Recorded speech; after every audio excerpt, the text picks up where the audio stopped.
पाकपतन के थाना चकबेदी की हदूद में मैयत ले जाने वाली गाड़ी पर मुबैना तौर पर हमला हुआ है। गाड़ी में मौजूद अफराद को तशद्दुद का निशाना बनाया और गाड़ी के शीशे भी तोड़ दिए। पुलिस ने 13 नामजद अफराद के खिलाफ मुकदमा दर्ज करके 4 मुलजिमान को गिरफ्तार कर लिया है। मजीद जानेंगे डॉन न्यूज़ के नुमाइंदे हसन रजा से। हसन रजा, बताइए।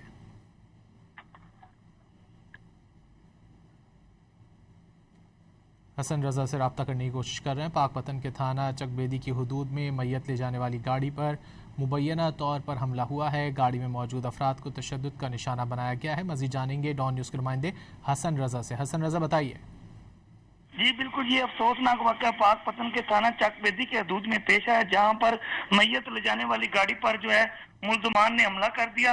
और पुलिस के मुताबिक 100 गवार खानदान मैयत लाहौर थे, जो ना अपने आबाई गांव सिकंदर चौक मुंतकिल कर रहे थे कि रास्ते में मुबैना तौर पर अफजल और उसके साथियों ने गाड़ी पर हमला किया। मुल्ज़िमान 100 गवार पर तशद्दुद भी किया और डंडों से गाड़ी के शीशे भी तोड़ दिए। वाक़े की जो वीडियो है वो सोशल मीडिया पर वायरल होने के बाद पुलिस भी हरकत में आ गई। थाना चकबेदी पुलिस ने 13 नामजद अफराद के खिलाफ संगीन दफात के तहत मुकदमा दर्ज कर लिया है, जबकि कार्रवाई करते हुए 4 मुल्ज़िमान को जो गिरफ्तार भी कर लिया गया है। पुलिस का कहना है कि बाकी मुल्ज़िमान की गिरफ्तारी के लिए जो है छापे मारे जा रहे हैं और वाक़े में मुलव्वस तमाम अफराद को कानून के दायरे में भी लाया जाएगा। इस अफसोसनाक वाक़े के ऊपर जो है पुलिस की जानिब से सख्त रिएक्शन जो है लेने में नजर आ रहा है।